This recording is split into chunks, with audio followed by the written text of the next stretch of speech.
certainly the best.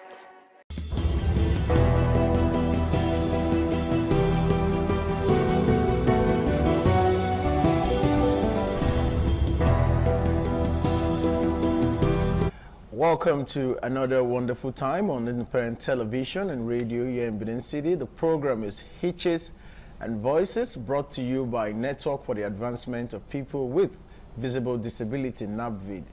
NABVID is a non-governmental organization based here in Benin City that is advancing the rights of persons with disability in Nigeria. My name is Kingsley Okoje, and don't forget that this program is coming to you live. We're broadcasting simultaneously on independent television and radio as well.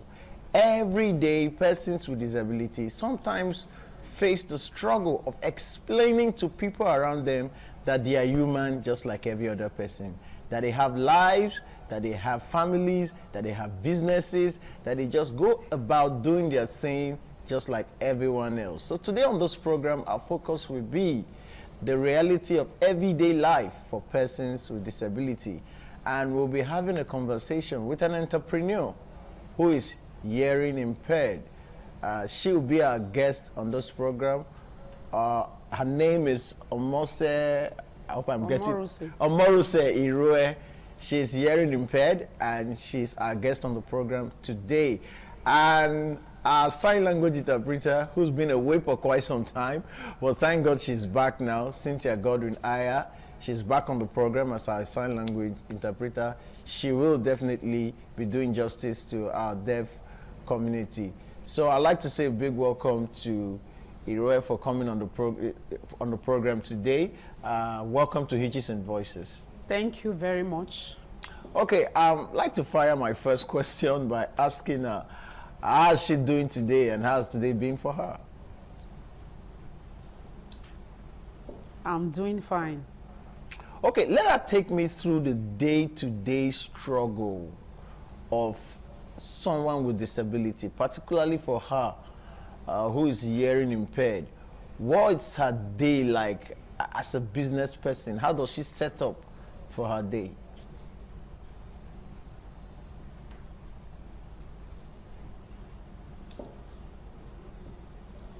Okay. I work every day of the week as a fashion designer, and I have a lot of customers as well.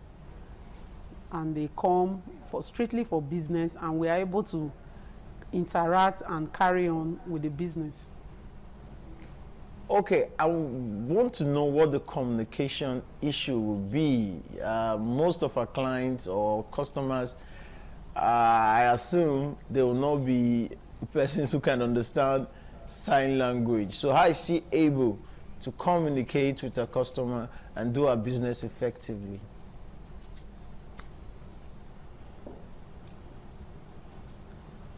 Some of my customers who are not hearing impaired, we can write, send text messages, send SMS, and if it's not through phone, we write on paper to negotiate price.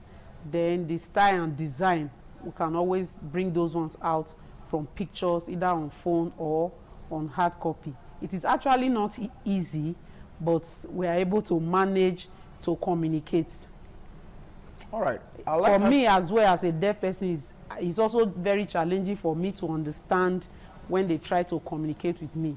The same way they also force themselves to understand, but somehow we're able to communicate and get along. All right, this difficulty of communication, how has it affected her business?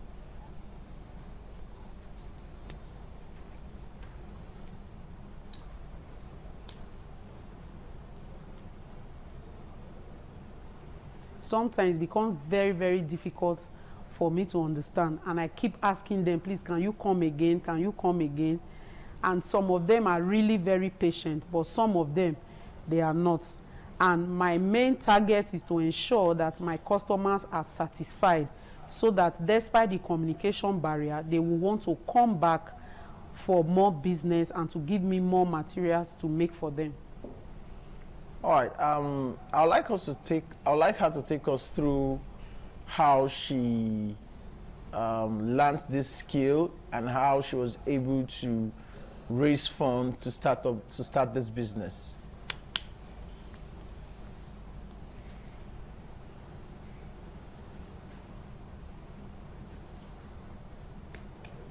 Okay, when I decided to go for this skill acquisition, it wasn't my initial plan. I actually wanted to go to school, but because the money was not there, so my parents now said I should think of which handwork to learn, and that was what informed this my decision. I didn't really know that I would do so well in it, but somehow I started and I learned, and establishing her became a challenge. I couldn't get a shop, but today, with the support of Navid and other friends, I have a shop. All right. Has she experienced any form of discrimination on account of her disability? I mean, people not patronizing her, not giving her a job because they feel that as someone who's hearing impaired, she might not be capable enough to do the job. Has anyone ever doubted her efficiency as a result of her disability? Yes, I have. I've experienced such discrimination. Let me just cite this particular example. One of my customers brought clothes to me, and on getting to my shop, she asked, "I'm looking for your Oga." I said, "I am the Oga." He said, "How?" So she now said, "Okay, I should call any other person that she can talk with." Called my boy, who was an apprentice under me, and was asking, "Is this the person sewing here? Is this your Oga?" The boy said, "Yes." Said, "Are you sure she can make clothes?" My clothes. She brought her the style, and she never believed, but I just told her to give me a try. She said, "Please don't spoil my material, because if you do, you are going to pay for it." I said, "Okay, what if I do it and I do it perfectly well? Will you double pay me?" So, but at the end of the day, I was able to make the cloth neatly for her, and she appreciated it, and she has been giving me more work since that time because she has been satisfied over and over again. But the first time, it was really, really difficult. She really doubted me. But now she has been able to build the trust. Okay, for someone who is hearing impaired, or let me say for persons with disability, she's an entrepreneur of a sort. How difficult is it for persons with disability to go into business, particularly as someone who is hearing impaired?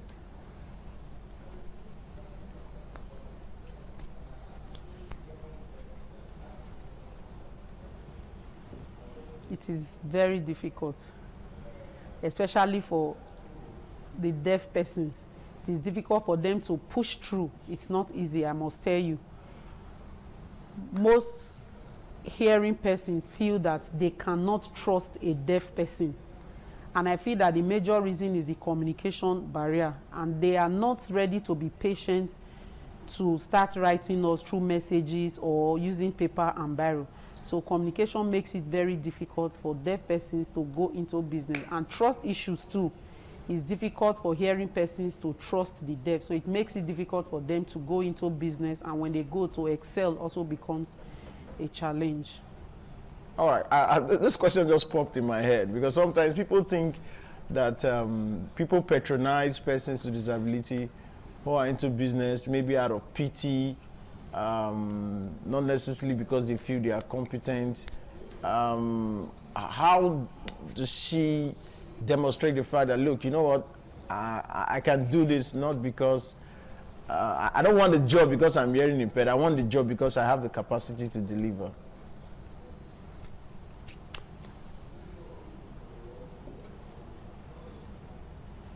Okay, it is true that some people want to pity persons with disability. I have also experienced it. And most times when people try to talk to me, I cannot respond by talking back. I'll rather write. So this particular lady now felt that, oh, let me just pity for you and give you this cloth to make. And when she asked how much I was going to take, I gave her my price. She was like, you know, you have a high price rate like this. She said, because of what I'm going to do for you. Don't pity me, but when I finish your work, you are going to be satisfied. And that was actually what happened. When she brought the style for me, I saw it and I knew it was something I could easily make, and I made it for her. She became very pleased and started sourcing for more customers for me. Now, not to give me clothes because they were pitying me, but because of my competence. Fantastic. And I'm wondering, how important is education in terms of going into any skill or entrepreneurship for persons with disability? I'm wondering in my head, a deaf person who do not understand sign language, who cannot read and write, how does that affect a deaf person who wants to go into business?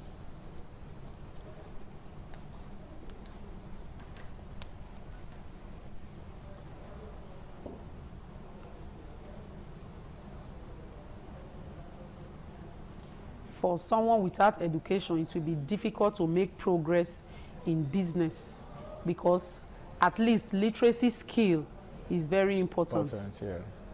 So when you want to venture into any business, you should be able to read, write, and do little calculations. Even if you want to go into tailoring, you need to learn measurements, which is also going to take your experience to be able to calculate numbers, and you must also know how to write your budget, materials to buy, how much the person is going to pay, so that you can also make your profits. But if that person is not educated or no literacy skill at all, it becomes a very huge challenge. So education is important, even if it's not up to university level, but to the extent that you can do well in business. All right. There's this notion that most hearing impaired persons often drop out of school. Some argue that amongst the clusters of persons with disability, namely blind, those on wheelchair, the deaf are mostly the ones who drop out of school. How important is vocation, learning skill? How important is it for those with hearing impairments, so that if they cannot go through the 4 walls of the university, at least they can earn a skill?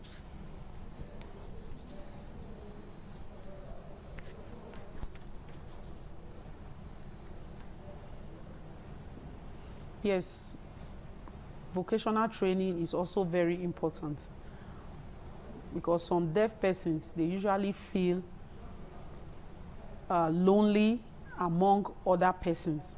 So sometimes it becomes difficult for them to even cope when they are learning skill and vocations, especially from a center of a hearing person.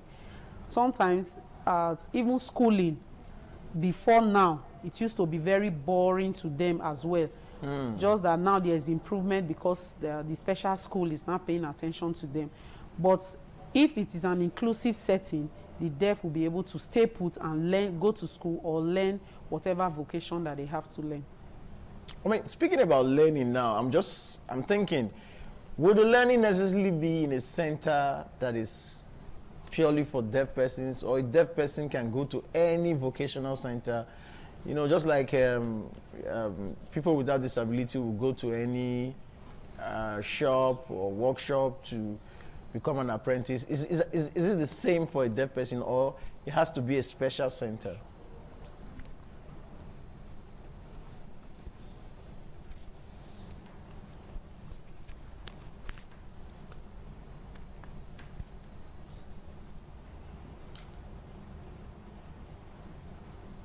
I feel that a deaf center will be better for them to learn fast.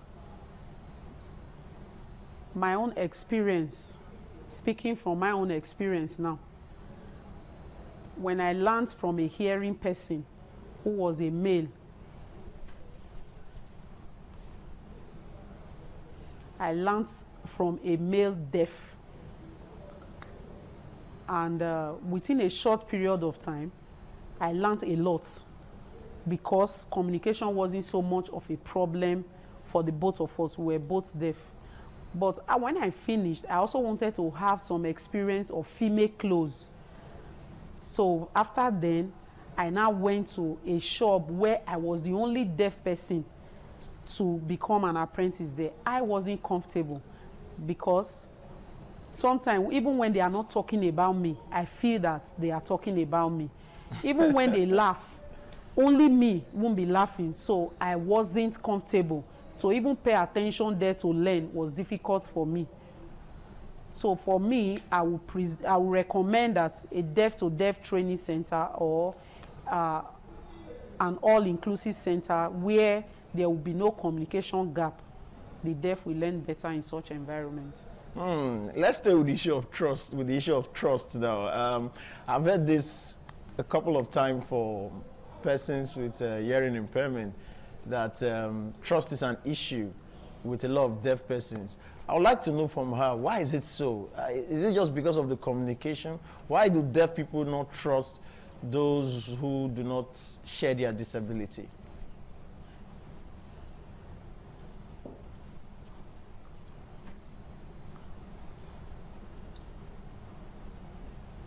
The major reason is communication.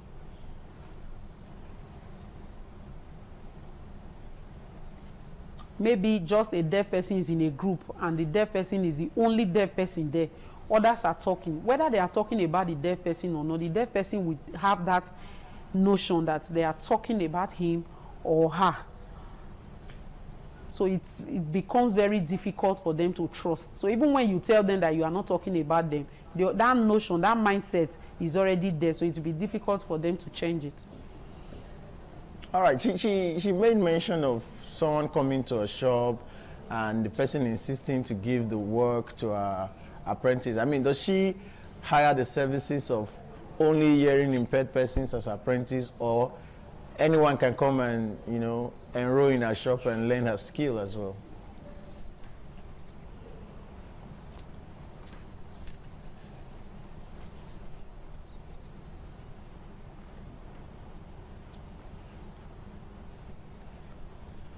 I train both the deaf and also the hearing, both. That's nice, super nice. We'll go on a quick break. We'll come back. We'll continue our conversation with our guest in the studio. It's been amazing. I just took you through the world of a hearing impaired person. There's more to come, more experience you would love to share with us on the program. But we'll go on a quick break now. When we'll come back, we'll continue our conversation.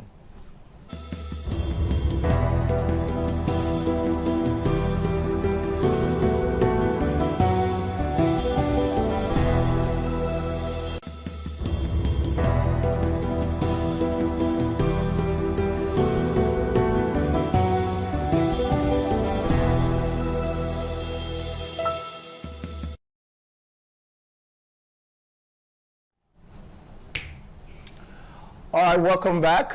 Still with the program, Hitches and Voices on independent television and radio, just in case you're listening to us from your radio set. My guest today is Omorose Iroe, a fashion designer here in Benin City, and she's doing very well for herself. And she's been sharing her experience with us as a deaf person who is living her day-to-day life doing business in the city. I'd like to, you know, deviate a little from her job as a fashion designer and go a little bit into her personal life. I'd like to know if she's married, and if she's not, has she witnessed any sexual harassment? Because we know that a lot of deaf persons are beginning to speak out concerning people harassing them sexually. Has she been through such experience?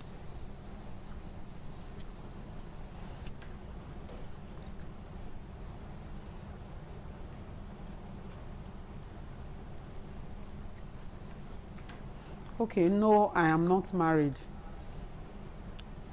I am still a spinster. Okay. Talking about sexual harassment, I have experienced it personally. It is not an easy thing. Even in this my place of business, many of them collect number to say let's talk about business, but from there they try to harass me. But because I am already an adult, I am able to surmount those things. Assuming I was a child, it would have been maybe a very big challenge to me. Some of them keep pressing and pressing and pressing, but then I'm able to surmount it. That's it. All right. She says she's single. I would love to know from her if she's open to marrying someone who's not hearing impaired, or because of the trust issue she talked about earlier, she'll feel much comfortable marrying a person with same disability.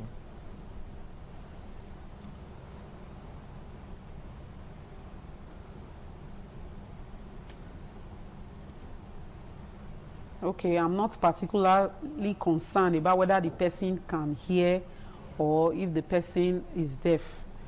My concern is if the person will truly love me and if we'll be able to understand each other and make progress in life. I mean, but we've interviewed a couple of deaf ladies on this program. I think she's about the first saying she's open to marrying someone who do not have any disability. But she also mentioned the issue of trust, someone who cannot communicate in her own language. How does that affect the way she relates with people around her, particularly in terms of building relationships?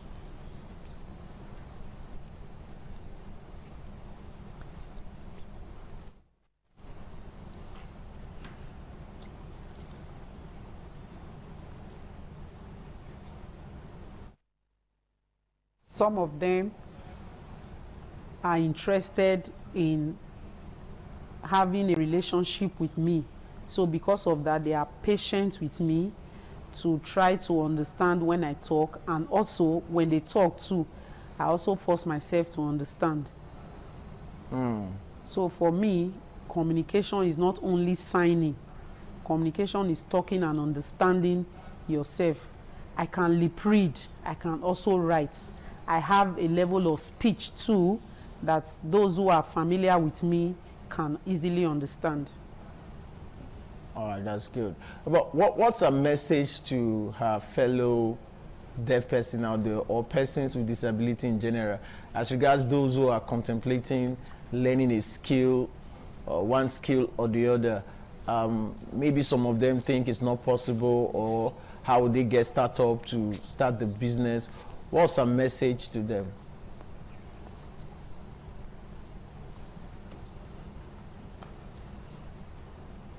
My advice to all, especially the hearing impaired persons, is that they should be patient and pursue their goal in life. They should be patient and be encouraged to pursue their goal in life. If they are not patient, it becomes difficult, because what others will learn easily for a deaf, it might not be as easy as others, but it is possible. With patience and perseverance, they will be able to succeed. Many deaf out there feel that, I am big, I'm bigger than my madam or my oga, so how can I learn? Take that away. Your oga might be smaller than you in size, but the skill that he or she has, you need it in life. So humble yourself and be patient. Beautiful. I would have loved to go into the issue of, technology. Has technology helped to aid the learning and communication for those with hearing impairment? But unfortunately, we might not be able to go into all of that. Subsequently on this program, we will deal with that subject. But it's a wrap on the program today, Hitches and Voices, on Independent Television and Radio. I'd like to thank you for spending our time to follow us on the program for today. Join us same time next week on the program, Hitches and Voices. I'd like to thank my guest, Omar Rousseff, for coming to the program. Till then, spot the hitch and be a voice. My name is Kingsley Okoji.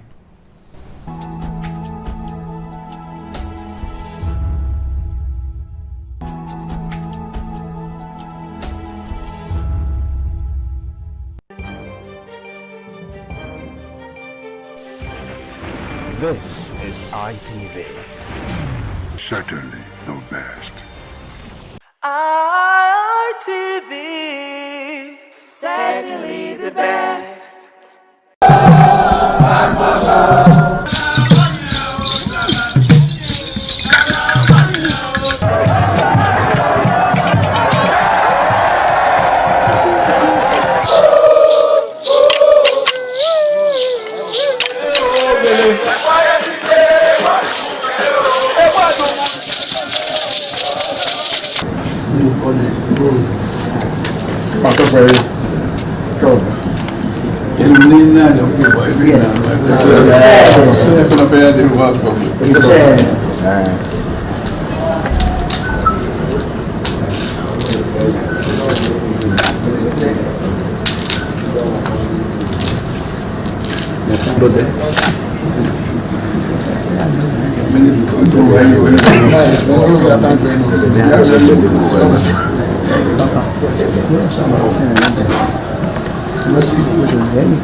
Oh, my son, my dear. We say, oh, my dear. Oh, we're not here. Is that where I get you? Not over. Yes. Not do so much. Yes, my dear. Where's it? Where's it? Oh, now here, where's it? What's my dear? Is it?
The Esama of Benin Kingdom thanked the new Edion for visiting him and advised them to always abide by the rules and regulations of their new positions. The Esama urged them to indulge in what will continue to bring development and progress to the community. When I say it's your Edion, I wait to us and I know what I've ever said. Papa. Caliban was in a coupon of the wisdom. Who paid you? Who paid you? And Baba. Echo one as ever. Ever had a lot of the way as ever, my former. I will wait in it. A joking. Hey, Jonah will. Hey, Jonah, pull up. John, I'm really a boy. Why go back? But John, we got that in and I had the way. Why we were there when I'm no matter look at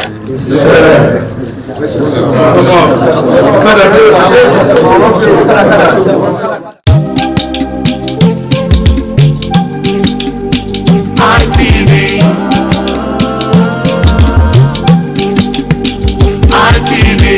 ITV, certainly the best. ITV,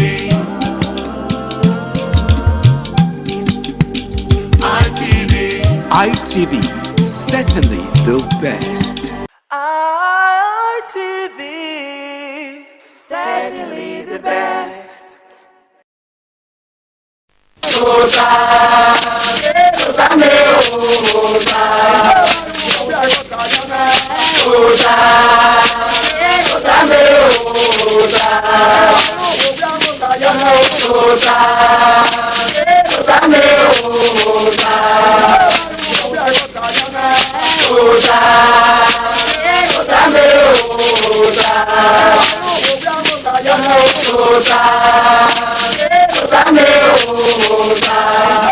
Waya bota now.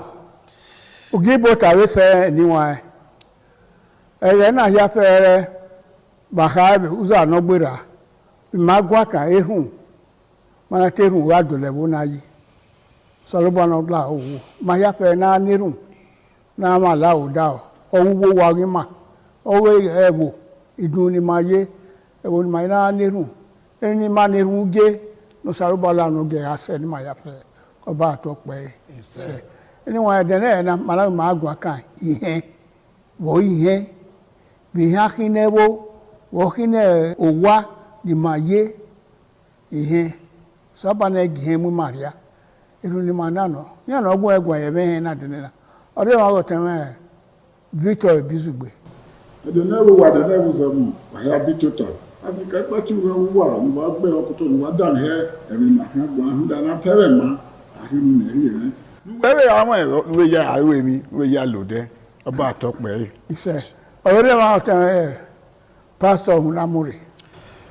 Ìwé ẹ̀dùnọ́gùn mi wà bí nìyẹn ká yìí. Òfin ìbùsọ̀ ọba gọ̀ ya rọ̀ wà bí dàn yọ̀. Ọ̀sà ọba ẹ̀gì máa mi òkú yẹn rè gbé o. Iṣẹ́ ọba àtọ́pẹ́ yìí. Iṣẹ́ ìyẹn mẹ ọ̀sà ọba sẹ́yìn jẹ́ inú yẹn o.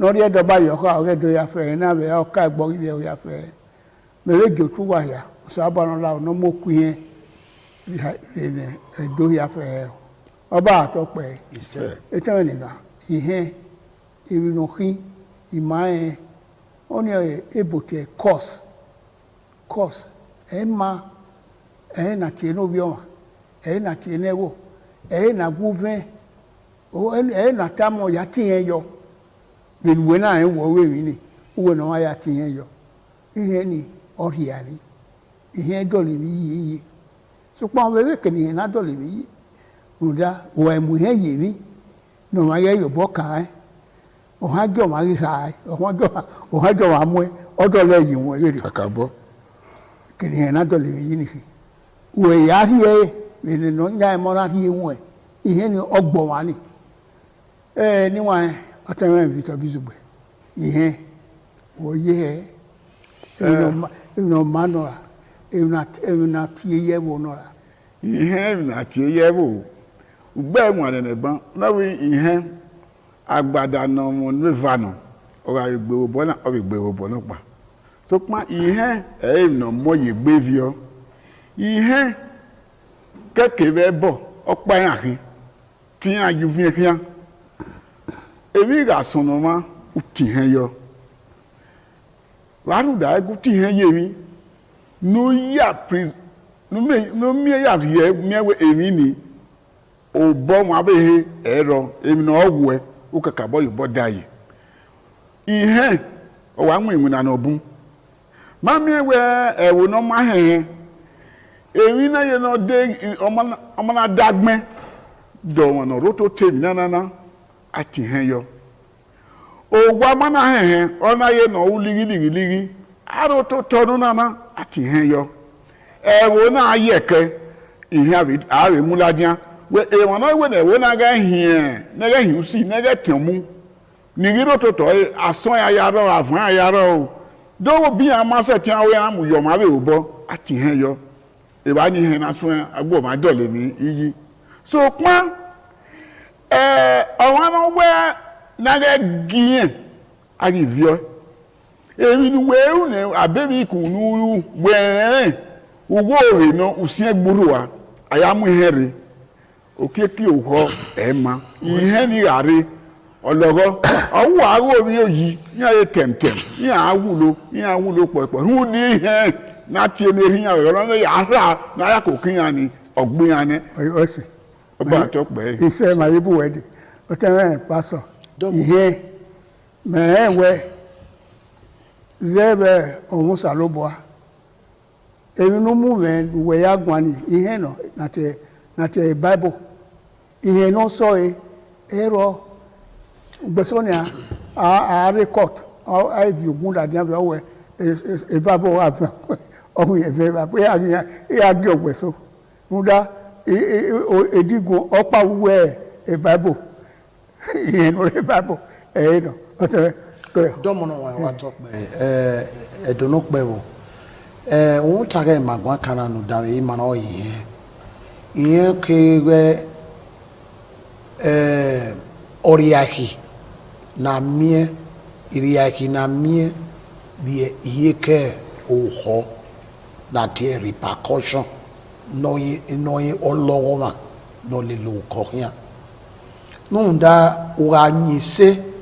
Afia gbe lele hia wa wo iyen lele hia e be no salo bana ka bu we bi no wa we iyen ye yoto aro ke bu we zokpa eri afia gbe be roto afia gbe ke bi yen we zokpa wa we mi yen o mi yen wa mi we mi erun e bi afia gbe o we mi afia gbe be ri mata ba be bi no wa o salo bo ya gbona je onwe iyen ilé ya fẹ́ na ti ten commandment no ilé orí gbé ni nọ̀rọ̀ ìyẹn ọ̀rá òkè kẹ́ thou shalt not kill ùràrí kill ní ọ̀nì ùrìẹ́ àbíyẹ òkè kẹ́ ẹ̀ ma bí náà tí mẹ́ka ẹ̀ bá náà káwẹ́ èmi náà kọ́ àárọ̀ àìsàn ẹ̀mí wọn àkọ́rọ̀ ẹ̀ ema yo bo ma ko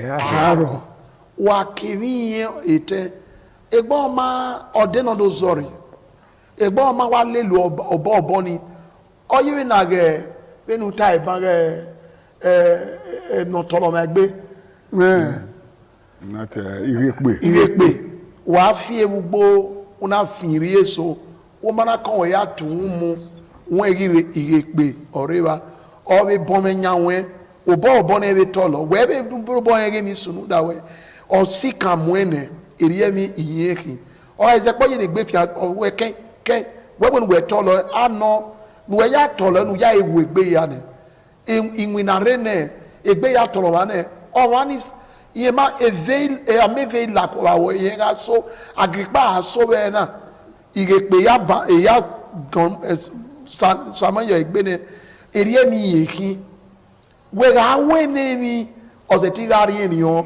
emo okeke ema nu da iyen tosio makoto iyen oyoma mita iyen ogbo madine yimi iyen osiologo mayoma egbe dopa emi opa no gire egbi yen e mani bunro emi we lagbera ni o ma ege mi yen no unda so apo aje mi fe newe ewe urawe urai uriene ewona ugawe uriene ve no be aye we be no wa egene ke na gbotion ebe ye na bon megboa ona wo mo pa ma de yin unda era ro wa yero wa ye gi kia o salo wo duwa no dege ni bro pa ma ri egbe la na ona tie ege eke o gi gba odu wona we ha ona wo ye no sa oba tie we ona we woni akinu wo we mi ya ona wo tun wo no pe na tie ebe o wo yo maka gba o ebe yo maka be ri e o boje o e dado o yan ge ìyẹn ní ọgbogbo èrí ebe ìyẹn náà rẹ̀ ọ̀sọ̀ wọn anáwẹ̀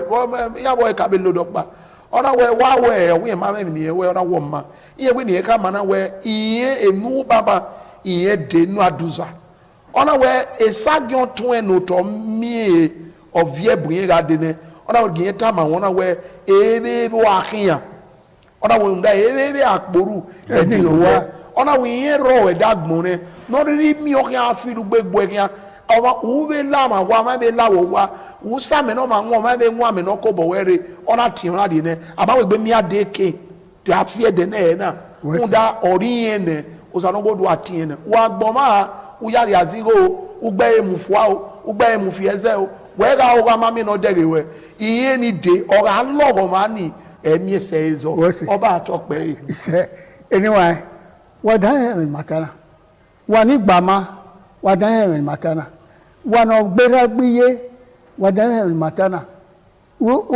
uvara ko oyue akara ni yue abio ugbawani aweno gbon awewa uya ari azen igo umekena fe umekena bowa umekena himoto ihe nihi ọwa na onye aminu wee ya rie o wetinye nwe ihe ma wọn ewedo awebo yaro awebo ni na ya meti ya bege na yo amu wa we aya tie bo na yo we no fi aye ohwa he isago ehia boya fe ni redo ima awebo ni no meke na no yo amu wa no so kwa no wo ko we nu mana ze da ya awebo una tie keka tiye ni oso wa ni gbe ihe ni oso wa ni ose gbe ihe omuhiria ihe oma egene de benmawe una gbuhun ogede mu yoto o ze ka yebe umunya ekeni nu weze yo ni ihe no oma we na se wona mo ogede ni ihe ni gbe okike epo ke wu sopo na ye na ihe ile loweke oweke aru ihe no o even weta una tie no wa na ro ko dawe ihe ni o le lese kinori ase ihe ni wa ima ho na mi ngbeso we e ma ni gba ori ma ni age tie ni ma wa mi na ye na ni ya zere we ne oba ma ye ni awe edion we awe awo kayele ta yin afi he so pa kayele so yin tie kwaro awo wori eni efe yo eni efe bu veni inu aru odo fie worie ye la toma e gwebo tele yi awe no don we wo pa ikin to ori ye fi epo benu we be kin o ma se awe no ma ko se de ye gba o ma da ro ba o ma da ro wo we o la toma be wa vi osisi ai agun akon ai mi ai ko ekule akwa webo so po we wo ni o we bo he aye ekere ni ga vi ese ebobo wede ebode na aduwa edolo pe o mo da we emi ni he oyin mata na we ma no ma ri he o te me bisugbe ihe ma me na wa gun na ihe na wa ha na asubo ye gbe ihe oyere no ka mo ma gbe ye fi igbera wu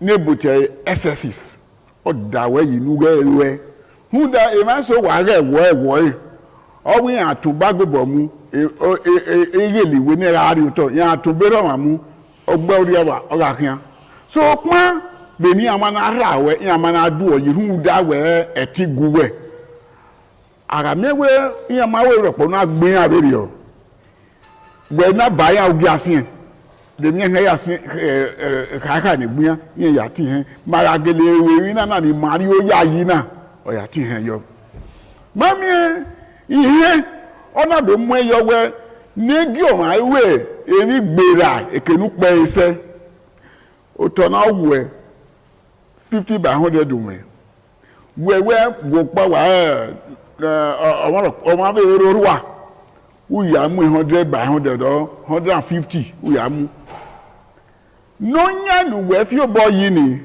e se ti go esi yen hu digo ego ebi no kan aya ki eke ori he o ti he no ori oni no kan abe ho no gwa lo ma no wa be mi ku ye kan si eyo wa we ga ti ogwa lo mi ami ewo won gbege awe no de o ze po ye wo kokko yindukuluku gbodo akun egbemu okun egbemu nu we ihe ni oroyo egbene o ga fe pe yen do ke no kan du ado we ya ere o ma na te o ze pe awe ye ti ladan wo wa hu da be mi ku no ru ihe oroyo egbene o ma ko ma no we mi no ma ai be okeka we we no aye awe me ne ga ya bo won adogun na yimia ara yimia abese ti be kihe gburi egbe ba edo yimia yo ne bowe no le be no hu awe u ya confess why make a confessional statement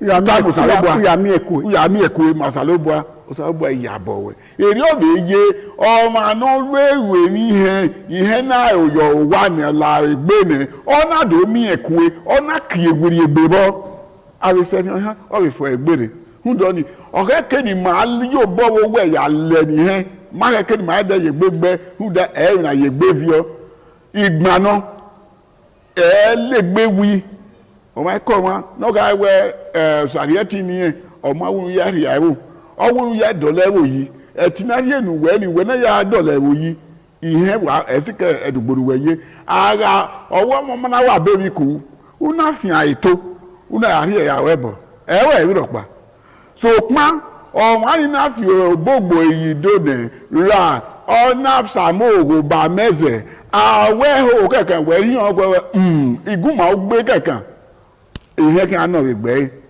oba atokpe ihe magwaka ni wa we no da hi mana we fio boy gbido urie ni eso na owu e urie ge owu we mu la wa uduro mu ya no wa no nya na aso a o ya ri amami wa we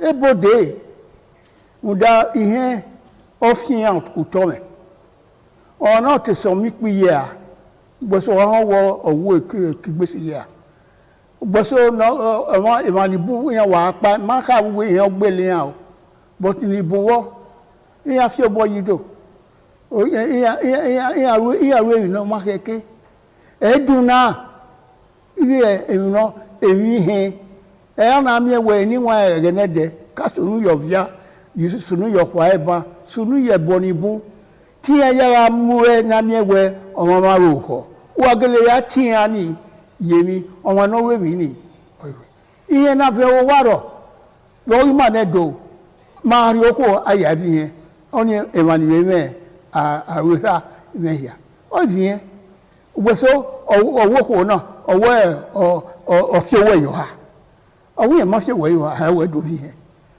eso we yen gele fi owo yo ha abidu we bi ra mi we emi ni ma o marun ai funda o mi no be ki ladia ile no nya wa anu nya ko we ori awa ho ni oro awa iye no ni wa mi o we o se e we to bu o no ro ko afian no fi we oro no fi o to me negi aba me dagbe ya iye ma na sikegbe mi na sikegbe so pa wo bo we ni kata si ihe odo le mi yi eje mi ri a eje bo ri a we ewe o no we na ge mi no wa dun ai we so we gene de de ko wo wa ru e mi no ri a o ke polo o teka o wa aziba o wa de koko o de ko o teka awa no iye so we ro ai we ru e ba fa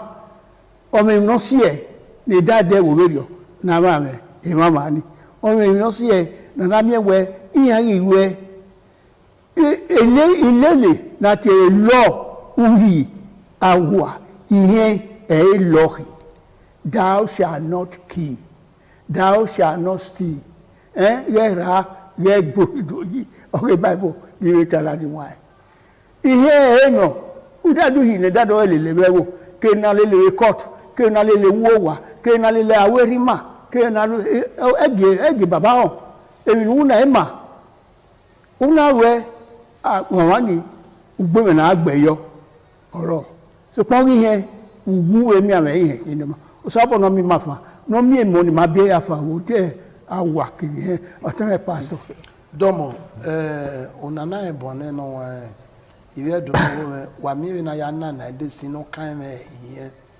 iye mi no mo ha ma we kin mi ra no ma e gbo o zebo ma na gbo bi e do pataki ni we kin no ye mi no me mo ave ko won we eni kemi na agbona na me ero wa we mi esi ero wa we dan ero emi yen na esoro na tie o sanowo do ajagmo ona je yunwe erun ohun afin agbe ona be je yunwe iyen nuwe kenu yime ko yime nuwu yin okeke ole lomani uga nyise afiangbe buwede wa be nyonge dan una te iyeni obi bo mande usalo ba tai ebi no wa wi eje yoto aro kewu owezokpa yebe yi yoto afiangbe kebiye wezokpa munda emi no ma ko oro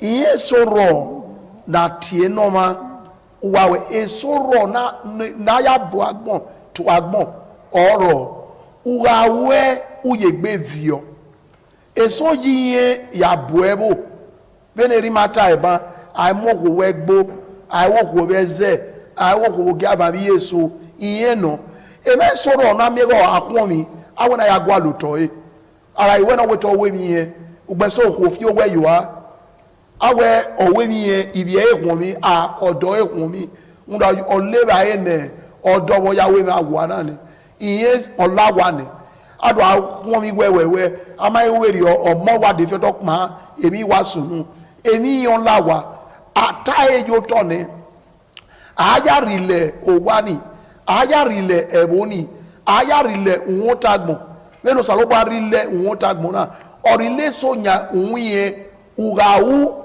bene ni mata bible no wa be oya yebota thou shall not ugawu iye le lo mani wa be we ni esi afiangbe le lo e be soro na osaloba wa afiangbe mu de ni esi ni ewu ye ga mi mi ko no ro emi o ko e mi yekin e ma afiangbe be kin da do bonu ri fie mi ge okewe iye na ya hwe iye nu we zese yi aya ebu edowe igwe gbeta iye nu zese yi iye nu we ya hwe kwa aya ebu edowe oyo mana oyo we na ge o ma no re gbedia oji no ri gbedia awe na ede kotwe we be seba abe bu edebe yo we edowe na abe mu ezo na be gbe ori mari e ma we ta fan e for ye ri gbedia ni ologo ma ni ye lele kian ede na iwa wewe aze yoyoyo ejoji kai we ofo wa ya gbewa ede re agi mi won se na la ona zobo mi miye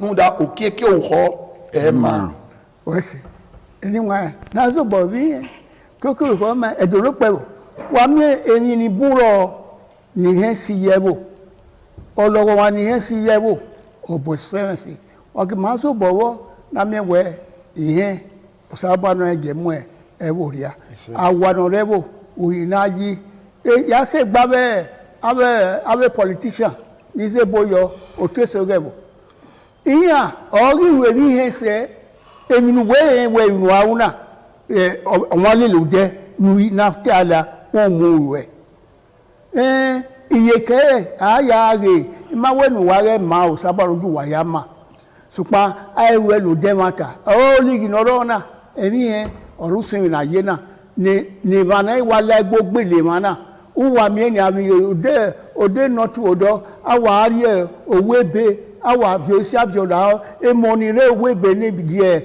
ni emi no kin awa fi han lawo ayi te de mi sowo awona mu go rakile ihe we ni we to bo no woni ibi weru ni so ihe ewe wa ru ni no ri o si lade we na mu we wigo na ahayo we no wani mara me no ru e wa ge he ihe ni eni ya ke ni wa e bo na wa la wo abe o te se gebo wa ru so no i khose na wari no wari he we no aru no man na ne nu we na so dio mebo o yo gbe dio vi bo ye o ve o keke are mu na be o ya mu na wa so a ori ni anyway kan ya wese dono pewo na la wona ye me na we mi o we na teme ma no ma mi ori o ebuku na la wo re iye ma be gbe o se mi ame osuwu osu ipapa osi ologo wa yo wa na la ona yo bi ma si emi ni bi ibi o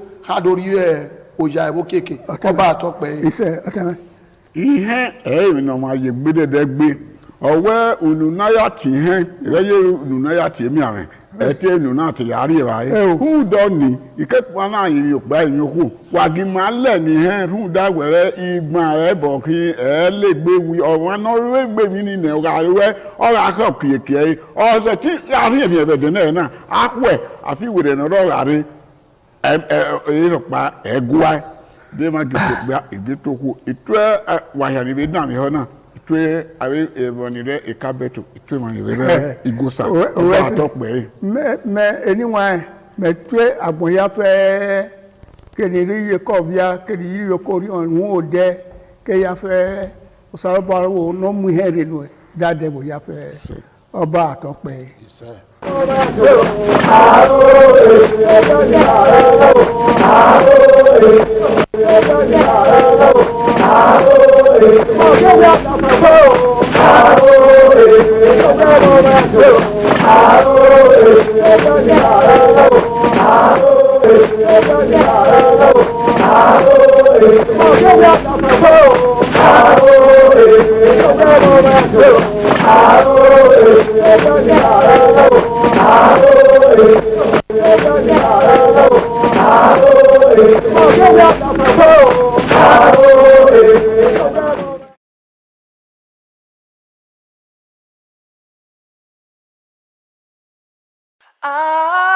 ITV, certainly the best.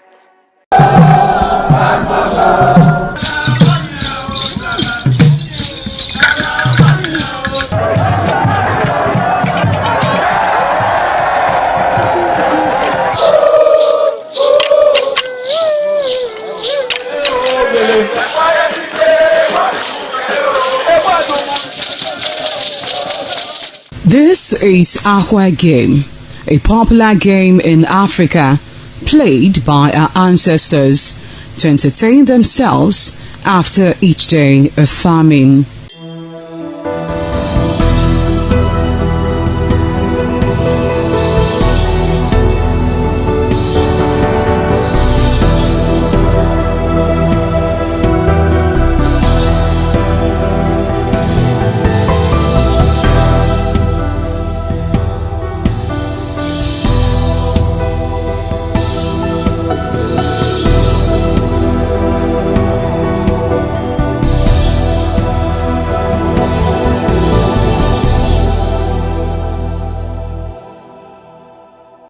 It is also relevant in our coronation in Africa.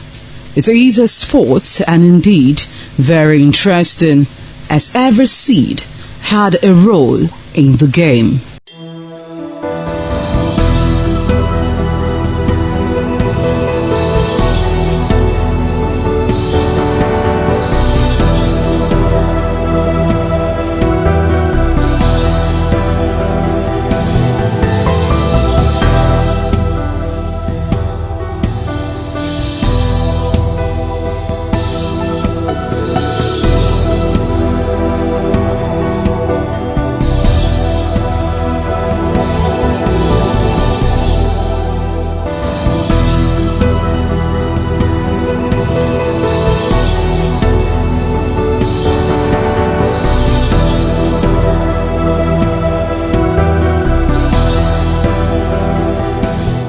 Playtime is 45 minutes per set. There is no age limit as long as you can spin aqua seed. Ayo or aqua game, known as the game of intellectual. This game requires a lot of mathematical skills. Aqua game is played with carved wooden box containing 12 holes.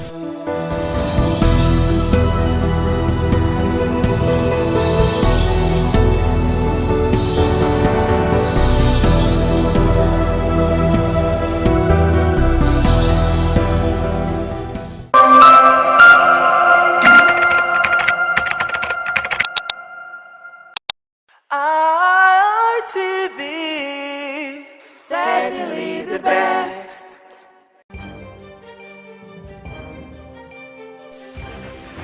This is ITV.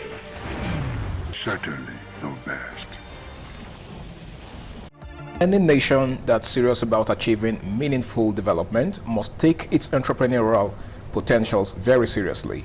Now, it's no news that the government cannot provide jobs on the spectrum. I mean, there's a limit to how much the government can do to provide jobs for its teeming population.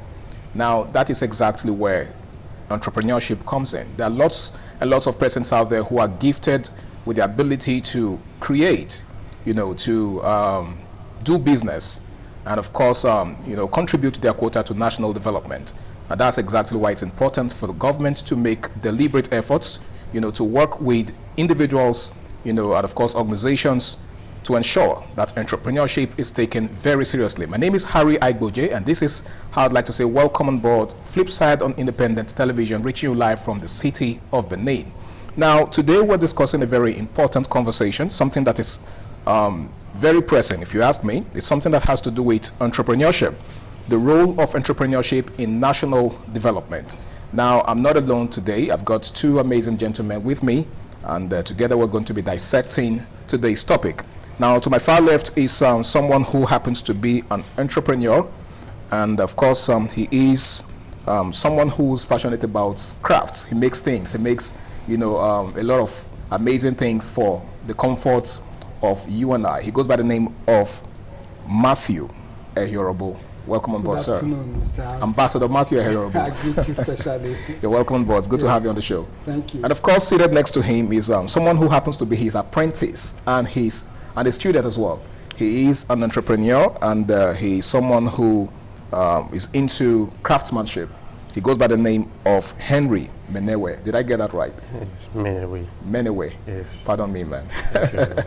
All right, it's good to have you on the show. Thank you. Okay, so we're discussing entrepreneurship, the role of entrepreneurship in national development. So let's get started. How does entrepreneurship contribute to economic growth? Well, first of all, let's begin.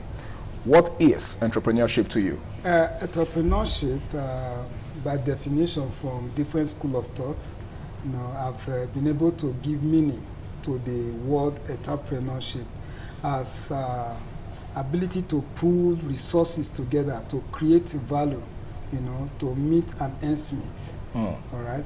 So the word there is pooling resources together, adding value to their firm to create a product that is of a necessity to somebody out there who will be willing to part his hard-earned resources. Money. Okay. We call it money now, but before now it was barter. Okay.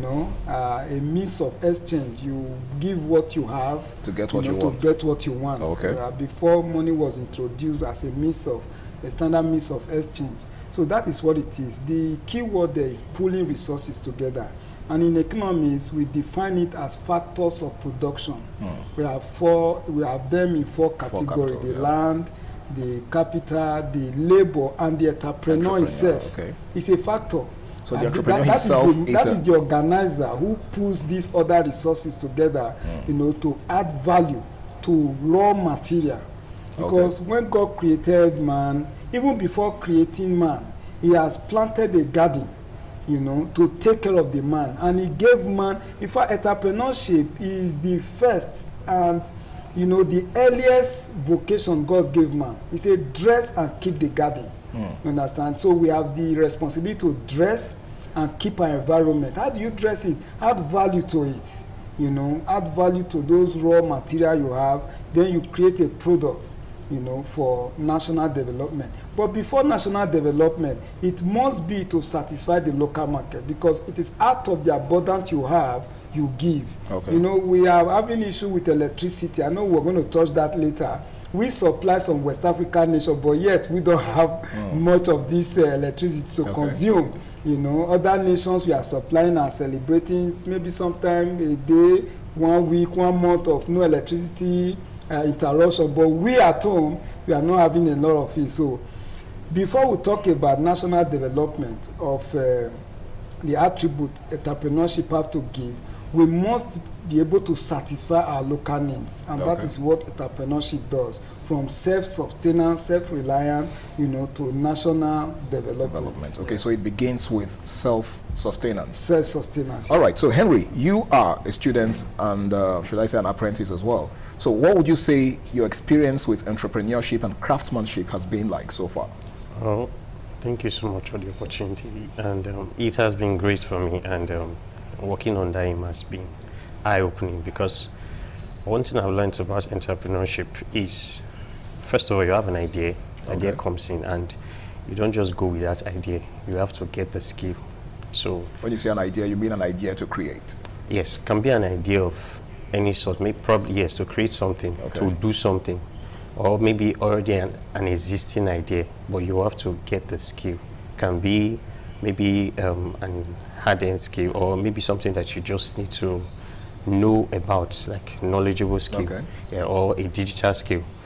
You have to go into knowing the skill, the learning phase, not just going into the entrepreneurship. Because if one thing about being an entrepreneur, if you just probably you have the capital and you delve into it, it's going to cost a whole lot of mishaps. But when you understand what the skill, what it takes, you understand the skill, you understand how to go about the business, you can go freely. And that is one thing I've studied about him. And also would you say that's what apprenticeship is about? Yes, also, yeah.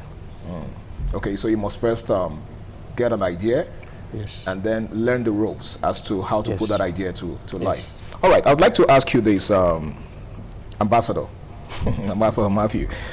In what ways can entrepreneurship help reduce unemployment in developing countries? Nigeria is a developing country, for example, and it's no news, just like I said in opening, that unemployment is a major problem that a lot of presidents are dealing with. The governments can't provide jobs for everyone, no matter how hard it tries. So in what way do you think entrepreneurship can help to fill in the gap?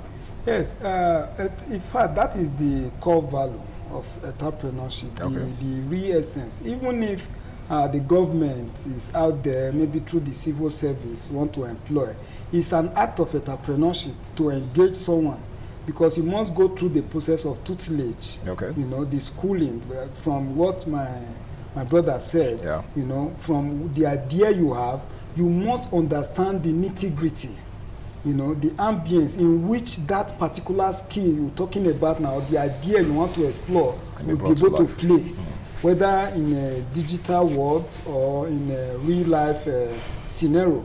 So the entrepreneurship, as it stands, you know, look at what we are engaging the students with in the tertiary institution.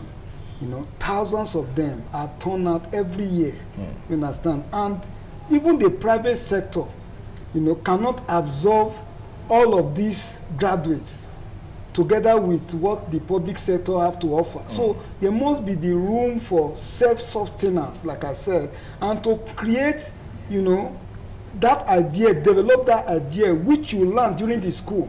And that is why I salute the Nigeria University Commission, what they are doing since 2006, you know, to ensure that entrepreneurship is a mandatory course in every student in their penultimate year, you know, so that by the time you graduate... Do you think that's feasible? Do you think it's practical? It is what is on now, and that is why we are engaging all of these students, you know, with hand-on skill. You know, not just the theory you read in the book, do case analysis and all of that. Come and practicalize it. At the end of the day, we are going to showcase what you've been able to produce, and it's working across all sectors. In fact, the University Commission now have just approved a new course called Venture Creation, together with the entrepreneurship. You know, they've been able to explore, you know, that course of entrepreneurship into innovation, venture creation, creativity, and all of that. To see that at the end of the day, look at your environment. We are so blessed with a lot of resources. Look at the problem in the society. Entrepreneurship is about solving problems. You know, identifying a problem, making move, pulling resources to solving that problem, and, you know, addressing the need of someone, and that person be willing to pay for the end product. And that is how it stands, you know, both in the local market and in the international community. So it plays a lot of role. If any nation must emerge, it is through entrepreneurship, you know. But one thing is important, you know, there must be an enabling environment for that. And in talking about enabling environment, which we are going to look into proper, you know, in no time, you know, we talk about security, infrastructure, road network, communication, transport, and all of that. So, but it is key that entrepreneurship, it is the trigger, it is intriguer, it is important, and the key to correcting unemployment problem in any society, whether from the community to the state and to a nation and all of that. All right, thank you so much. Henry, as a student, first off, what level are you? Let me be sure.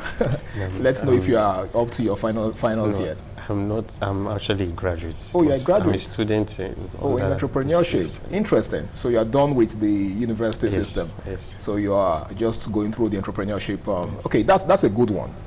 While you were in school, did you have, because he made mention of what did you call it? Venture creation. So did you go through that process? No, I didn't. You didn't. No. Okay, so I guess that wasn't it was yet to be introduced before you left the system. Yes, it was. I didn't school in the University of Benin. Oh, okay. I schooled in Amsali University. So the venturing I did was during my IT. So okay. Yeah. So tell us how that panned out. Well, it was great because like in schools they teach you to some extent, but they don't really go into the practical aspect. So after doing the IT is an opportunity for you to learn a lot. And I did my IT here in Ministry of Works in Edo State.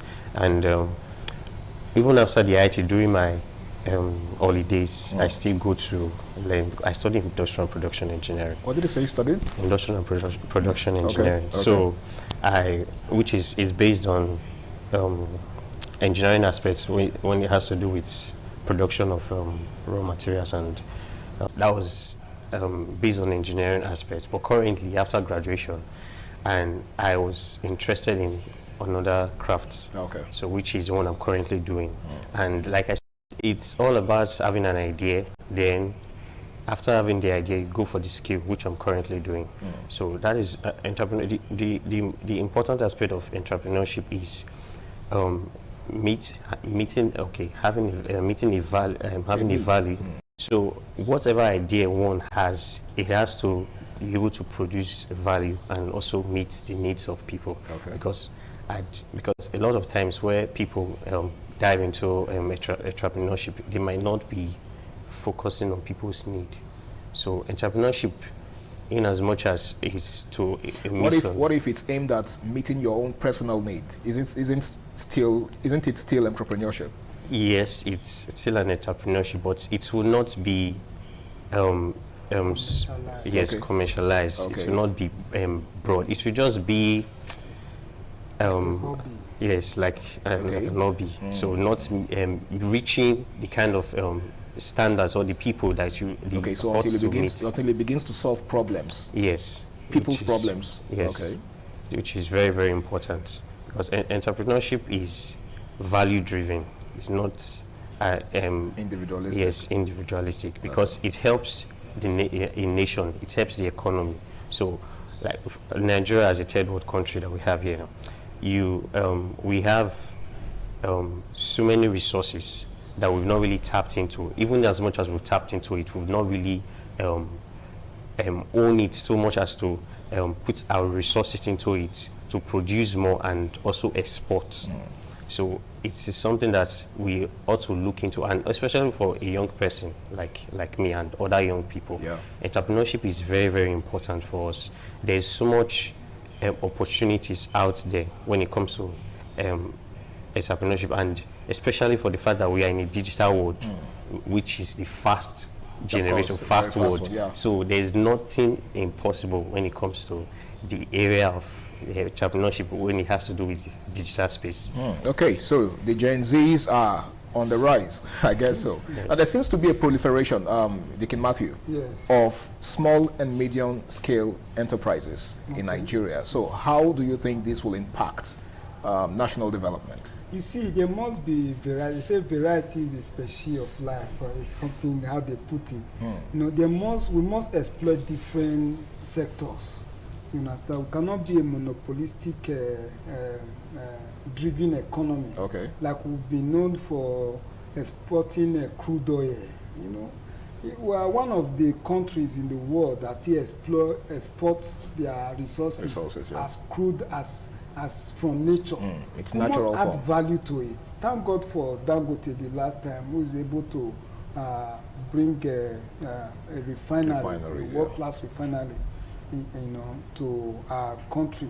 You know, but thank God also that the kind of competition that is going on in that sector to, you know, to beat the price of these stuffs down so that everybody can go into production and it will be easy for everyone. So we must be able to explore different sectors, not just in the petroleum industry, you know, in the health sector, education sector, then production of raw materials, producing them, adding value to them, like in the sector we are operate, we talk about hind and skin from animal husbandry. Yeah. You know, we shouldn't just sell, you know, livestock, skin as momo. Okay. You know, so we should be able to add value to it, to create, you know, end products as bags, belts, shoes, and all of that.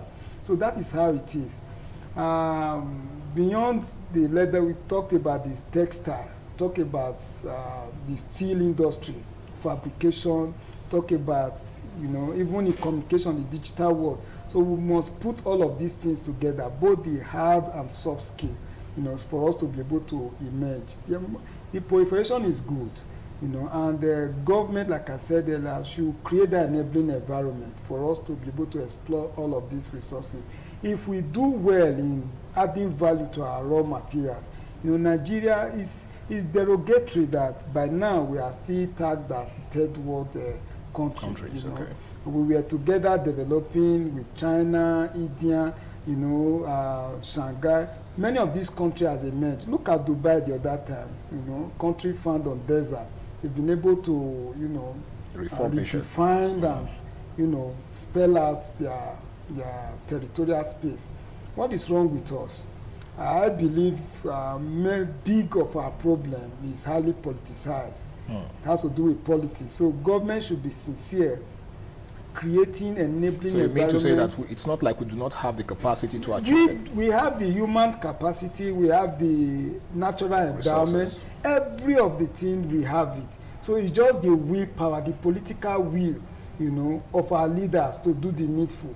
And you will see Nigeria will, in fact, America, I've said it the other time on radio, if we do the needful, America will seek to get our visa. Not now that they are turning, just in the news this morning we were told that they want to repatriate some Nigeria. What? Why? You know, somebody talked about Nigeria as sleeping giant. You know, when a giant is sleeping, you know, baby can't come and be messing around. But when we rise up, take the bull by the horn, you know, come up with all potency, veracity. You will see that Nigeria will take a pride. I totally agree with you. After all, an adage says that a sleeping dog is better than a dead lion. A dead lion, you see. Anyways, I would like to ask this. There's a particular school in Benin, for example, called Benin Technical College. Yes. And I think that that's, if I can recall correctly, there is a crafts arm of that school. Yes. Right. Now, you talked about the creative venture creation. Right, venture creation. Thank you. Do you think it's possible to incorporate this into, you know, secondary schools where you can, you know, you get young people, like much younger people, you know, to start exploring craftsmanship and entrepreneurship? Yeah. As it stands now, let me start from that technical college, you know, we have in Benin. We are partnering together. In fact, as it stands now, there's a leather session there. Okay. One of my students I taught in Bensidausa University those days is the one heading, you know, that section, the leather section. We have fabrication, mechanical, auto mechanics, and all of that going on right there, you know. And even to the secondary school, let me give it to this present administration of Tinubu presidency. You know, they've been able to, you know, water it down to the secondary school. That from, you know, basic, how do they call it? From kindergarten? Post-primary. Yeah, post-primary. So they've started to introduce all of these skills. They even entrenched it in the curriculum last time. You know, but beyond the syllabus, reading it in the curriculum it should be practicalized. Practicalized, like we are doing in the tertiary institution now. You know, some of these students, they are becoming big boys and big girls. You know, to compare them at 300 level to learning. Some are zealous, some just do it lackadaisically. You know, but by the time they begin it from post-primary, you know, there will be that commitment. Like me, I started in my primary school days. You know, I've started this work I'm doing now, that with which during Buhari administration, I was recognized as an ambassador representing South-South for micro, small, and medium enterprise development. Even so as it's a student? because of that passion, you know, from the primary school through secondary school. I like my brother explained, talking about hobby, doing it for personal gain. You know, just like personal gain. When I come back from school, you know, try to mend my own footwear, my own dress, you know, not wanting to ask my parents, say, give me money to go and take it to cobblers and all of that. I was trying to so you do were it fixing my your own own way. stuff yourself? You know, upon coming out of the secondary school, before entering the university, you know, I was doing it for my siblings, for co-tenants, neighbors, you know. That's how it snowballed, you know, upon, you know, before entering the university, then with professional studies, you know, university, that is how you see what is going on now, and it's becoming a national identity. You know, we are even collaborating with international organizations and all of that. So it starts small. You know, Bible says, despise not the days of little beginning. You understand? It says, see thou a man diligent in his duties. He will not stand before me, men. He will stand before kings. I do business. We talk, you know, business with vice chancellors, with heads of administrations, even with from international agencies, you know.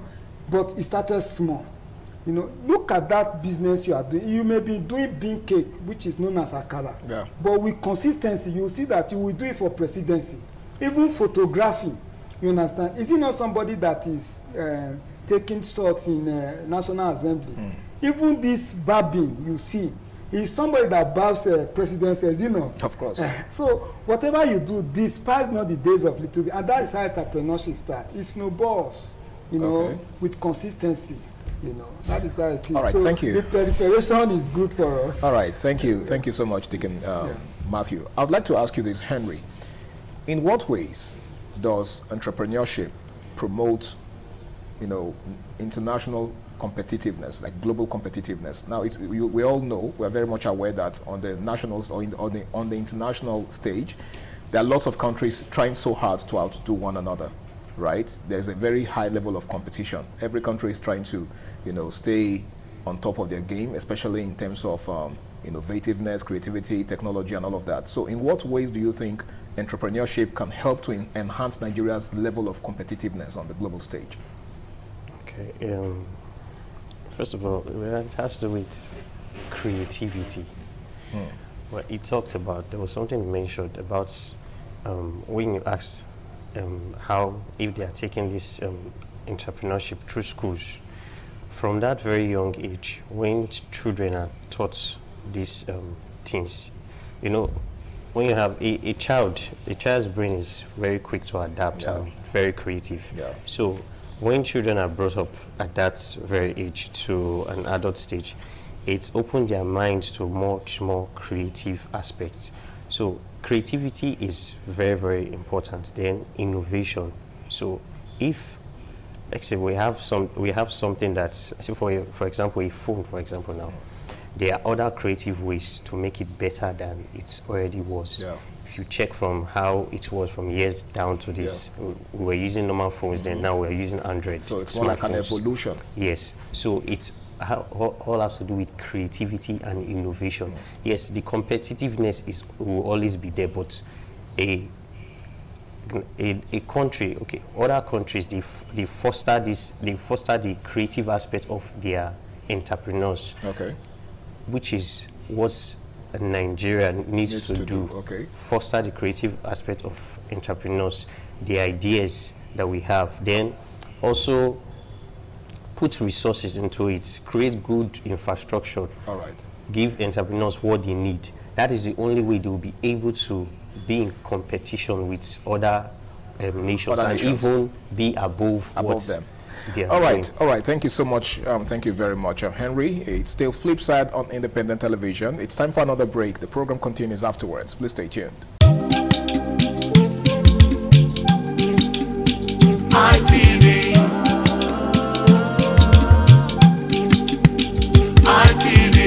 ITV, certainly the best. Yes, it's still Flipside on Independent Television, and this is the final lap of the show. Now, I would like to ask this question, Deacon Matthew. There have been hues and cries at the same time for Nigeria to diversify its economy. Some persons have, cried out, saying that there's too much dependence on the oil, should I say oil generally, right? So people are beginning to say, let's explore other aspects of our resources, right? So how do you think entrepreneurs help to diversify a nation's economy? Looking at the entrepreneurs from the artisans' perspective, it is said that the informal sector contributes about 40% of the Nigeria gross domestic product. That is from the artisanship, those that are working, in the informal sector, the micro, small, before you talk about the medium enterprises. Okay. So what do we mean by that? It is high time we look at it critically to explore every other means of national development, exploring our natural resources, adding value to them, making products that will be used locally and also exported, to get foreign earnings. And that will help us balance our payment deficit. A nation that imports over its exports will have balance of payment deficit, by way of becoming a dumping ground, depending on other nations, creating market for products from other nations. When you consume them, you are creating, enabling environment for their business, for their industry to thrive. When you consume imported products, so you have to satisfy your local consumption, then sell abroad, export. Then when you sell abroad, you get foreign earnings. That foreign earnings comes into your reserve, boosting your national income accounting by way of raising, that is deposit from gross domestic product. In your national income accounting, if your gross domestic product is not far high, compared to what you import, you have balance of payment deficit. And to correct that way is by way of diversification, diversifying your industries, what you produce, what you consume. Take it or leave it. If we are import dependent, we'll keep having this crisis. Oil is depending on, even the oil we are depending on, if we refine and sell abroad, it will be a starting point. Not that we are refining, we are still importing. As it stands now from the last record, we are still importing crude products from other nations. It will help us. Look at our national debt, far above 100 trillion. Where are we going from here, both local and foreign debts combined? Where are we going? With all the natural resources, the reserve, crude, everything that we have. Look at our forests. Look at logs that comes from these places. There are resources. This bamboo, if you see, I watch a video, how China are making so much from this bamboo you are seeing. In fact, they are even producing synthetic material we use in the leather industry from bamboo. Wow. There's a way they will process it. It's amazing. So we invest in technology. The government should create if at all they don't even want to build industry, so to say, let them create the enabling environment. First of all, constant power supply, good road network, let them put all of these things in place. You see Nigerians will be happy to work. Especially, will be happy to raise the dignity, the identity of the Nigeria character of creativity. Nigerians, we are not. Look at medical doctors all over the world. The best are Nigerians. One of the best. Let me not just say the best.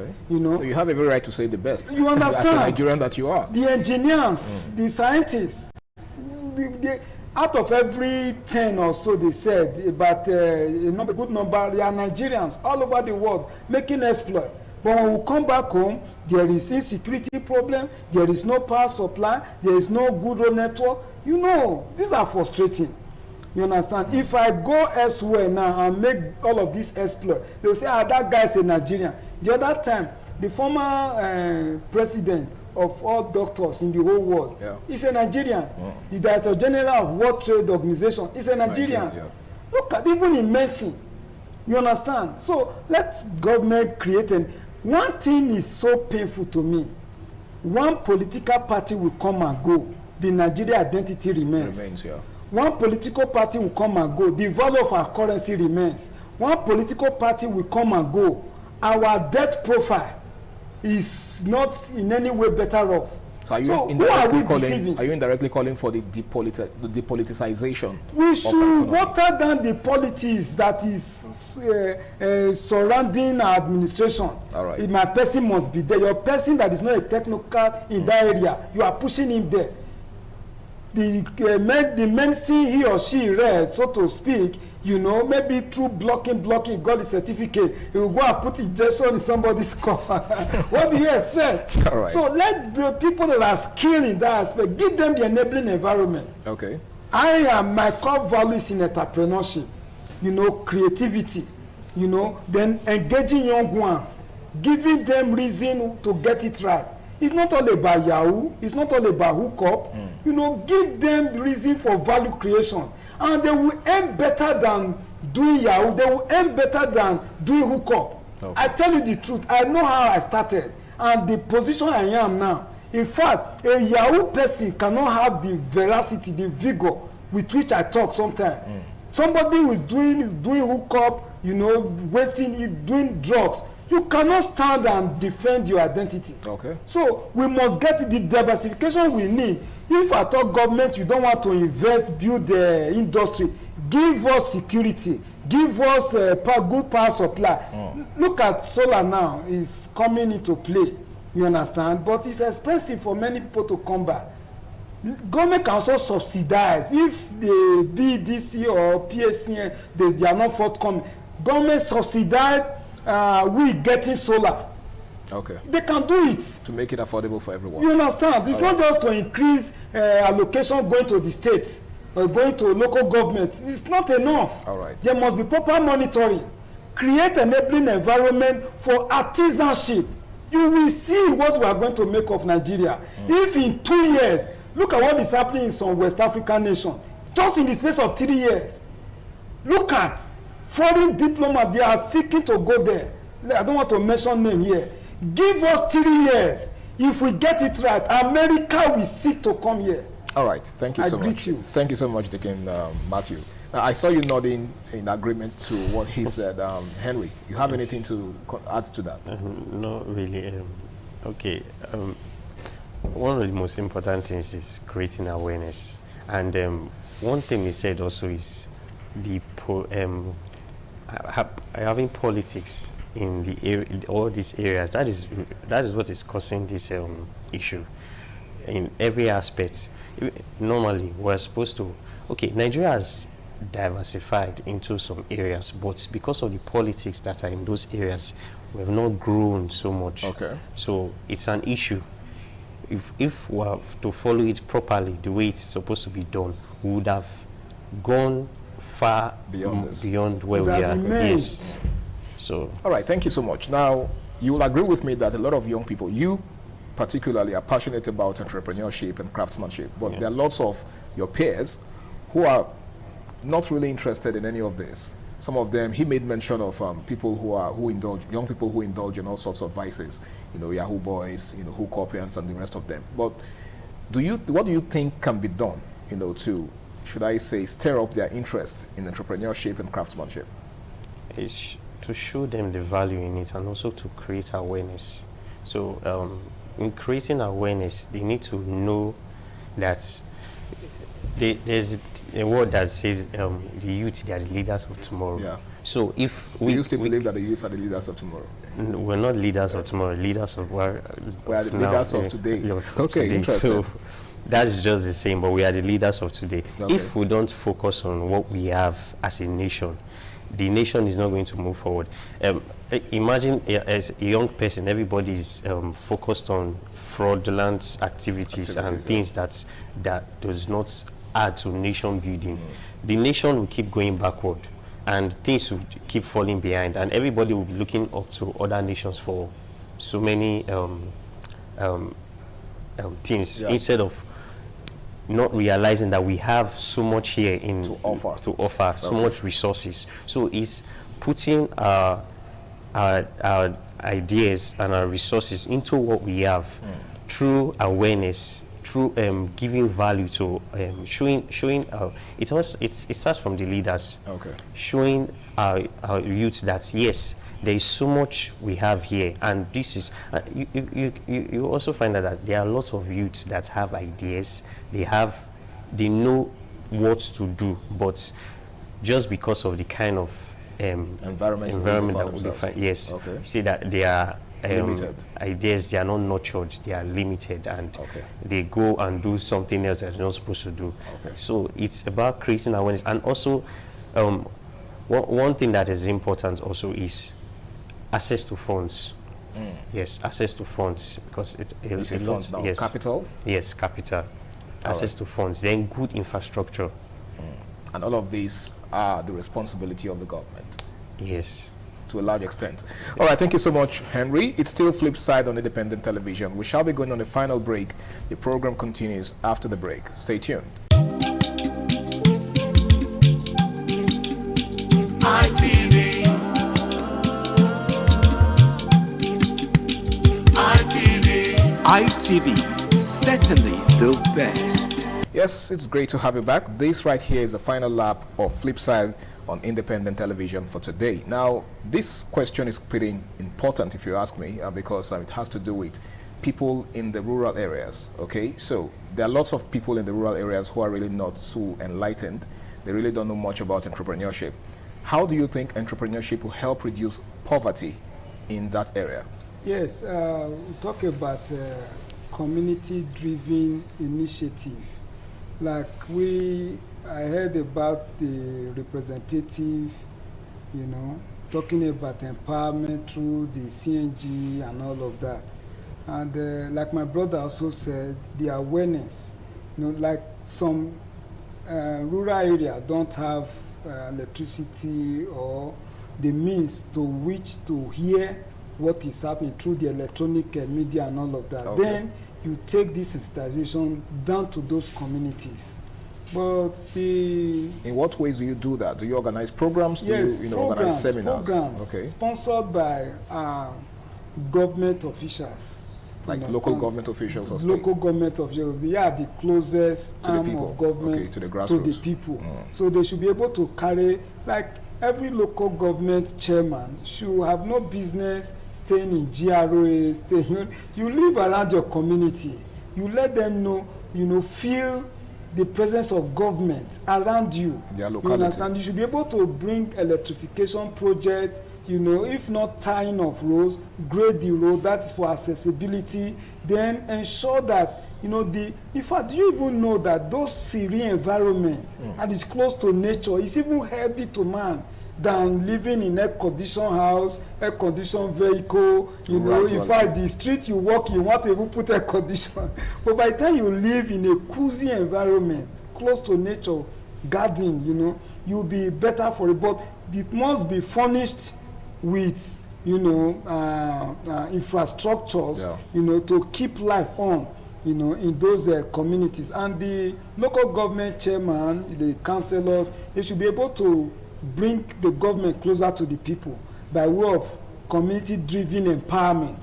You understand? To inculcate, into those young ones around the spirit and the creativity of entrepreneurship, because if they don't get it embedded in them from those tender age, by the time they grow up, it will be difficult to compel them, to constrain them into, like we are having in the tertiary institution, big boys, they want to play with their phone, and that is why I get it strict on them, during class. You cannot talk about getting skilled, acquire, then you are still, stuffing it. There are times, you devote, I would say there is time for everything, you understand? So you must be able to organize yourself such that you go out there for what you want, and by the time you achieve your result, So government need to do a lot by sensitization, creating awareness, take this empowerment initiative to those communities. Don't just tell them to come to urban area. No, take it closer to the them. grassroots. All right. Create that enabling environment around them. All right. Enough of what we think government should do. You as an entrepreneur, Deacon Ehiorubo. Yes. What have you done, in trying to, sensitize people, especially young people, on the need for entrepreneurship? If I should talk more about myself now, it's as though I'm doing marketing. Yes, I get it, but you can actually say it without what we are talking about, yeah. We make young men and women, embrace their creative ability rather than getting into the fast lane that is dangerous, maybe by way of Yahoo, hook up and all of that. You can't. Bible makes it clear. Say, how shall a young man keep his way pure, keep his way clean?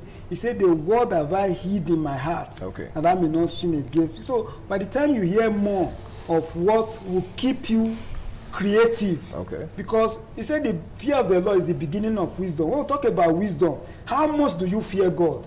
It must be taught in our school. Education is not just you go to primary school, secondary school, and university. No, it must start from the home. It must start from the house. The father and mother should, being mature to marry, it's not just by age, it's by intelligence. How much information do you have to pass on to your young one? It may not even be your biological child, but those around you, like we have students in the university, I have my students in my office. What value, what orientation are you giving them? It's not about you have money to buy them food, you have money to buy them a vehicle or buy them phone. No, even in the use of the phone, how do you instruct them to use it? Because the use of those phones can be disastrous, can be detrimental. But by the time you give them the right orientation, the information on the way to go, you see, they say train up a child in the way he should go. You understand? The way he should go. It's a way, it's a path. So that when he has grown up, he will not deviate from it.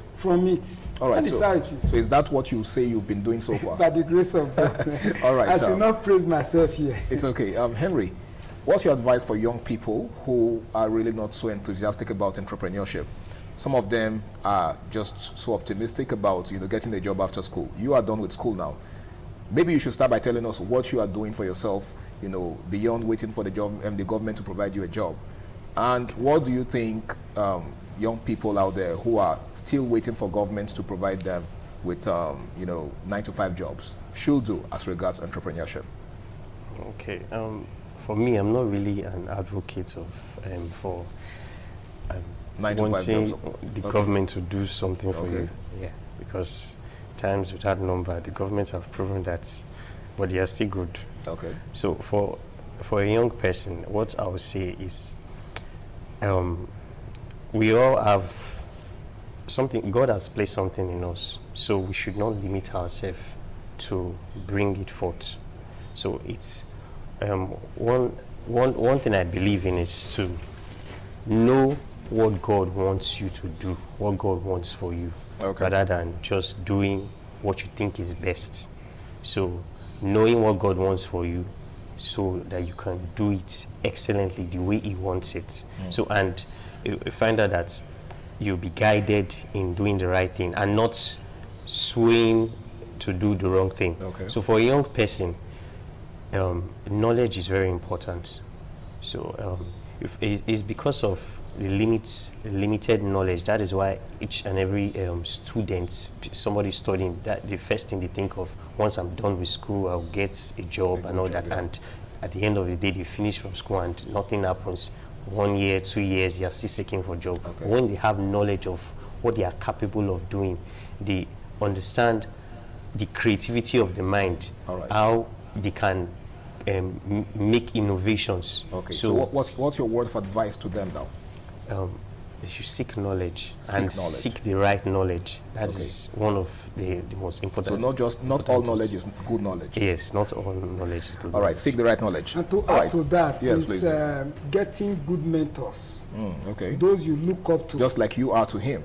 By the grace of God. So if you keep rewarding touts, those who get it the gra way, you tend to believe that remuneration comes from being gra-gra, okay. if I may use that word. Right. So when we have those mentors, advocate of good governance, good principles, then you'll be able to get the good knowledge. Okay. He's talking about. So when you have mentors, you'll be able to get a good knowledge. Yes. All right. Thank you very much, gentlemen, for your time on the show today. It's been an amazing show, and I have you to thank for it. Thank you so much. And I'm sure a word is enough for the wise. If you are someone who's looking up to or who's expecting to get a 9-to-5 job, it's not a bad thing, it's not a bad expectation, but there is need for you to be creative, for you to think along the line of entrepreneurship, because that's one sure way to ensure that you stay afloat in this economy that isn't so stable. My name is Harry Agboje, and until I come your way again, same time, same station next week, do the right thing, stay out of trouble, and bye for now. ITV, certainly the best.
Ojúde aṣáájú abẹ́rẹ́ tó pẹ́.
Omonoba Nedu Ukwakolopolo, Ewai II, Oba of Benin, stepped out majestically with loud crowd to perform the Soton rites of his late mother, Queen Mother Ioba Omoni Ikoyeme, Ioba Ewai II, who departed this world 49 years ago.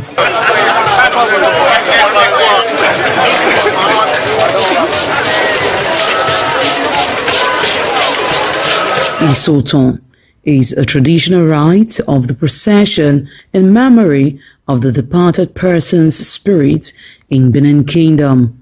It is usually heralded by public display of the departed person's influence during their sojourn on earth.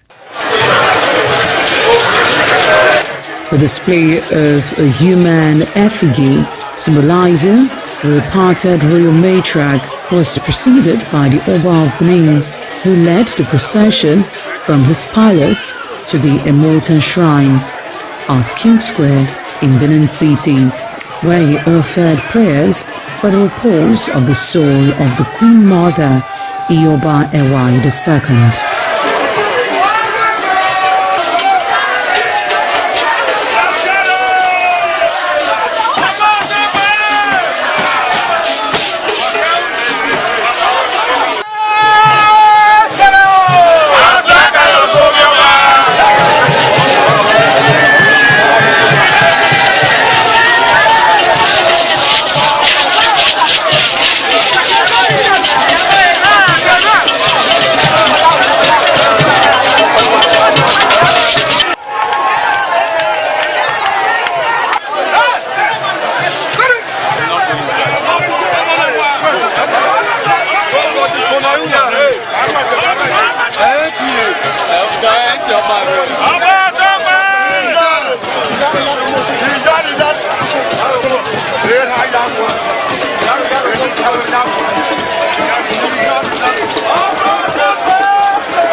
Thereafter, the priest assigned to the Immortal Shrine offered Oba Ewai II items for Isoton on behalf of his family. However, chalk, known as Uri, represented a mixture from royal fans after ancestral spirits were invoked to bear witness and announce his arrival. On his way home, Oba Ewai paid tributes at various pilgrimage sites, including Queen Idia Tomb, the Side Oba Market, where a cheerful crowd of traders abandoned their wares to catch a glimpse of the royal personage and join in the celebration.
ITV, certainly the best.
ITV, certainly the best.